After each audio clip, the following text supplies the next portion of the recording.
Oi, gente, tudo bom com vocês? Sejam bem-vindos ao canal do Pipoca na Madrugada. No vídeo de hoje eu vim dar uma dica de série que é Dirty John, que está disponível na Netflix.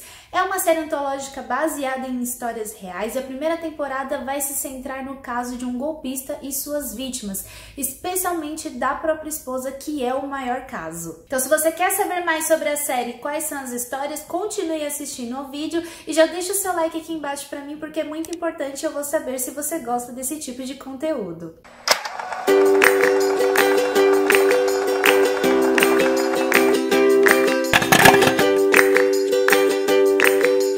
A primeira temporada de Dirty John é estrelada pelo Eric Bana e a Connie Britton, que interpretam John Meehan e a Deborah Neal. A Deborah é uma designer de interiores que mora no sul da Califórnia, é uma mulher trabalhadora, muito bem de vida, tem duas filhas, a Verônica e a Terra, e ela inicia ali a série flertando nos apps de relacionamento, marcando alguns encontros em bares e restaurantes e vendo se alguma relação pode vingar ou não. Em um desses apps, a Deborah conhece o John Meehan, que é um médico anestesista que trabalha muito e obviamente também está à procura de alguém nesses apps, só que logo no primeiro encontro a gente já nota alguns nuances ali do John, e esses nuances são notados pela filha da Deborah, a Verônica, que a princípio parece que ela tá implicando com o rapaz, né, assim como ela implica com os pretendentes da mãe, como por exemplo a roupa despojada que ele tá usando logo no primeiro encontro. Até aí é ok, mas a pulga fica atrás da orelha. O primeiro encontro começa bem, mas termina numa cena bem desconfortável. O John, ele entra na casa da Deborah e deita na cama dela, o que a deixa bem constrangida, desconfortável ali, e isso faz terminar o encontro rapidamente. No dia seguinte, o John, ele pede desculpas, pede uma nova chance, e isso faz a relação engatar e faz a gente acreditar que vai dar certo. Só que uma série de eventualidades misteriosas e contratempos um pouco assustadores faz tanto os personagens quanto o público começar a perceber quem realmente é John Meehan. Como eu disse anteriormente, Dirty John é uma série baseada em histórias reais, e aqui a gente vai acompanhar a história do John, que é um golpista de primeira. Ele dá golpes em mulheres, engana essas mulheres, e a Deborah, ela é o seu maior caso. Então aqui a gente vai ver que o John mente, manipula, tem problemas com drogas, engana, ameaça suas vítimas, e todas essas características são destrinchadas aqui na série ao relatar o caso com a Deborah. Então a série relata como a relação dos dois engatou rapidamente, a forma como o John se infiltra na família da Deborah e as desconfianças intermináveis que as filhas dela têm, com destaque para a personagem Verônica, que ganha uma ótima interpretação da atriz Junie Temple, e a Julia Garner, né, que interpreta uma Terra dócil, mimada, mas que vai crescendo a cada episódio, e ela protagoniza uma cena estrondosa no último episódio, gente, é sensacional. Não posso deixar de falar do Eric Bana, que tá incrível no papel do golpista, e ele vai fazer você passar muita raiva ao acompanhar essa jornada suja do John Meehan, né? Ele é aquele personagem que faz você acreditar que é um bom sujeito, uma boa pessoa,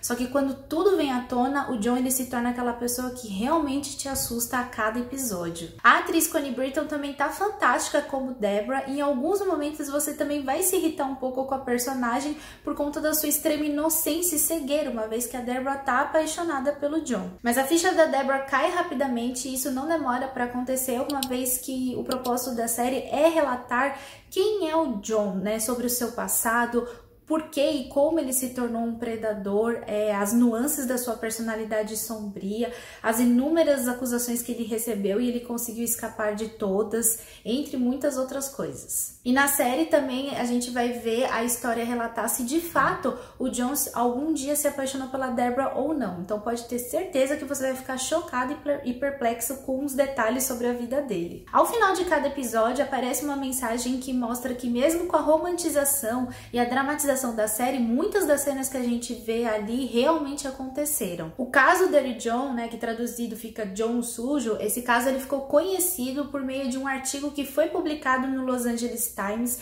e mais tarde esse caso virou um podcast que ganhou muito mais detalhes. Eu recomendo que vocês assistam a série primeiro e depois pesquisem sobre a história, porque ela é muito interessante. Eu achei a adaptação muito bem feita, e a série foi produzida com a intenção de ajudar outras pessoas que também estão passando ali pela mesma situação que a Deborah passou. Eu gostei demais da primeira temporada, os episódios são instigantes e você assiste um atrás do outro, então fica a dica de uma boa maratona. Se você gostou da primeira temporada, vai gostar ainda mais da segunda temporada de Dirty John, porque traz uma história ainda mais intrigante e que vai dividir opiniões.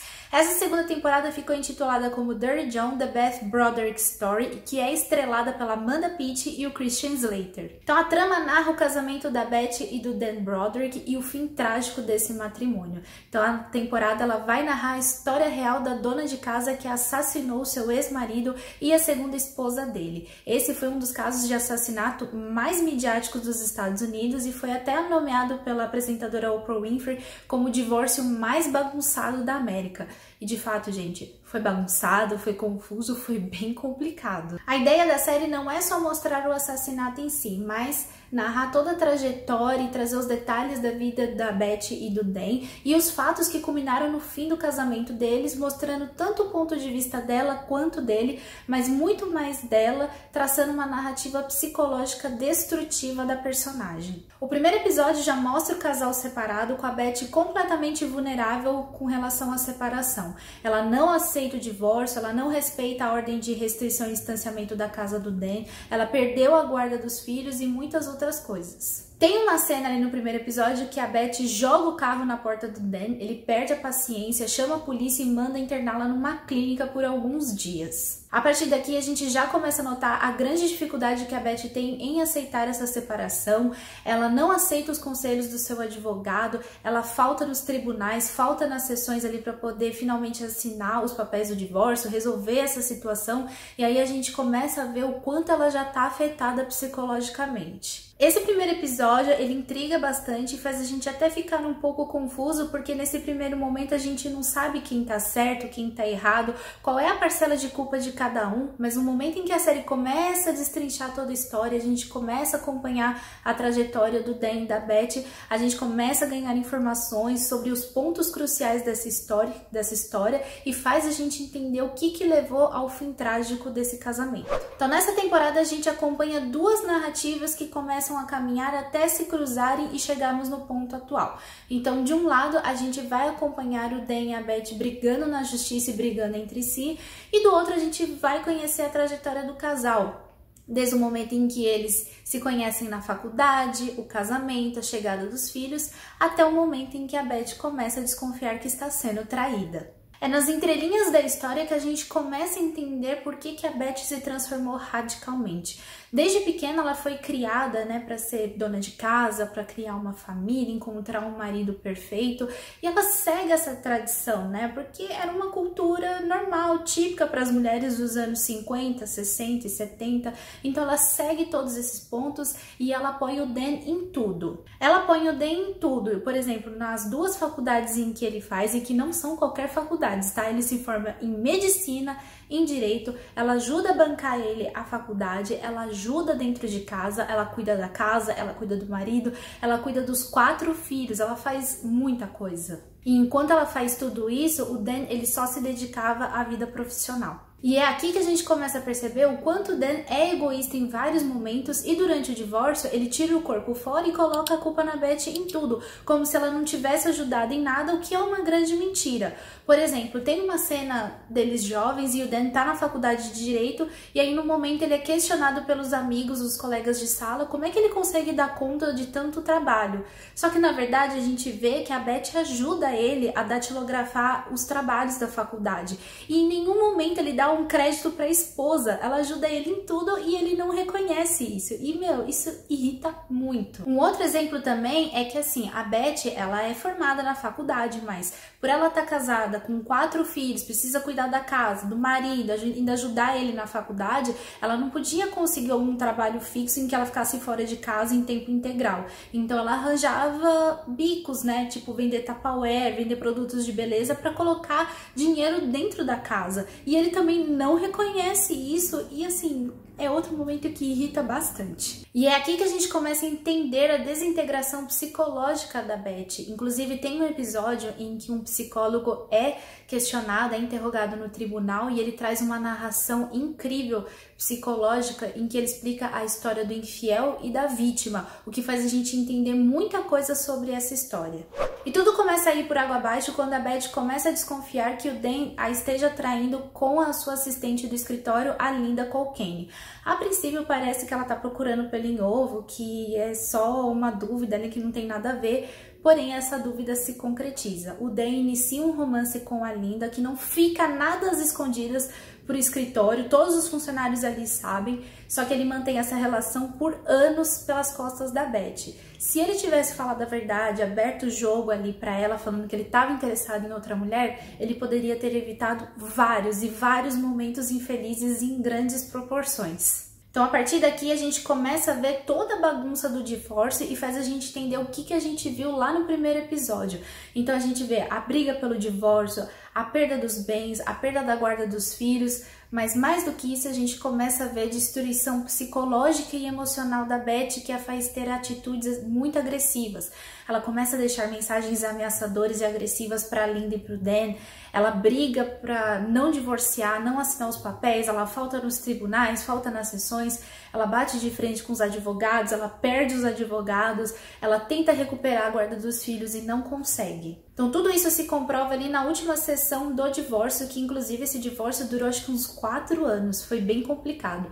E nessa última sessão a Beth, ela tá sem advogado, ela já perdeu todos os seus advogados, então ela tá ali no tribunal se autodefendendo, que é uma cena assim que mostra o quanto ela já tá desgastada emocionalmente, psicologicamente, ela não consegue, não tem mais pra onde ela correr e dá muita pena dela. Não vou negar, eu senti muita pena dela, principalmente quando eu vi o outro lado, né, que é o Dan ali com aquela cara de deboche, fazendo aquele pouco caso, sabendo que ele já ganhou o jogo, já ganhou a situação. E as cenas finais já mostram o lado emocional da Beth completamente devastado, destruído.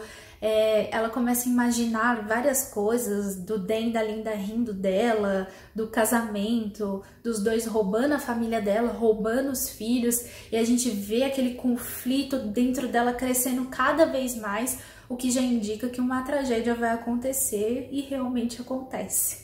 E assim, os 2 últimos episódios culminam ali no assassinato do Dan e da Linda. A Beth entra na casa deles, mata os dois enquanto eles estão dormindo. A série ela não mostra a cena do assassinato em si, mas os fatos são relatados durante o julgamento da Beth, em que a gente vê alguns frames desse acontecimento fatal. Mas eu confesso que eu queria ter visto essa cena, gente. Eu queria que a série tivesse mostrado, eu não vou negar. O final dessa temporada divide opiniões, sim. Há quem fique do lado da Beth e há quem fique do lado do Dan. Tanto que na cena final a gente vê a Beth presa e recebendo cartas de fãs, de mulheres, não pelo ato dela de ter matado o marido, mas por tudo que ela passou no divórcio e que muitas mulheres também passam pela mesma situação. Assim, o que a Beth fez não tem justificativa. Ela foi condenada a 32 anos de prisão, ela tá na cadeia, mas por tudo que a gente viu, tudo que aconteceu nesse divórcio, faz a gente entender que esse assassinato iria acontecer, porque a Beth, assim, ela já não tava mais aguentando mais, o psicológico dela já tava destruído, então a única maneira que ela encontrou de ter alívio e paz foi ver o marido morto. Na vida real, a Beth tentou liberdade condicional em 2010, 2011 e 2017, mas essa liberdade condicional foi negada porque ela não mostrou arrependimento pelo que ela fez. E eu vou ser bem sincera, gente, ela vai cumprir a sentença dela, ela vai sair da cadeia e eu não acho que ela vai dizer que se arrependeu do que ela fez, não. Sinceramente. Eu tenho que dizer que as atuações nessa segunda temporada estão incríveis. A Amanda Pitt tá sensacional como Beth Broderick e assim, a série escolheu o ator perfeito para interpretar o Dan. O Christian Slater, ele tem uma expressão de deboche e de cafajeste, parece que ele tá debochando de tudo e de todos o tempo todo. Se você tá brigando, ele tá assim. Se você tá chorando, ele tá assim, parece que ele tá debochando de todo mundo o tempo todo. E isso faz você ficar com muita raiva dele o tempo inteiro. E assim como a primeira temporada, eu também aconselho a você assistir primeiro essa segunda temporada, tirar as suas conclusões e depois pesquisar a respeito da história real, porque também que é muito, muito intrigante e muito interessante de conhecer. Olha, gente, eu sei que eu falei bastante sobre a trama, mas a segunda temporada de Dirty John traz, assim, muitos detalhes importantes que merecem a sua atenção, merecem comecem a sua maratona. E assim como a primeira temporada, aqui na segunda a gente também tem aquela mensagem ao final de cada episódio falando que mesmo com a romantização e a dramatização da série, muitas das cenas ali realmente aconteceram. Então fica a dica da série, fica a dica de uma bela maratona. Se você gosta de casos reais, gosta de true crime, essa série vai cair como luva pra você. Então é isso, gente. Essa foi a minha dica de série pra vocês fazerem aquela maratona. E se vocês gostaram do vídeo, deixe o seu joinha, compartilhe o vídeo com seus amigos para eles pegarem essa dica. E é claro, se inscreva aqui no canal para as próximas novidades. Um beijão e até a próxima!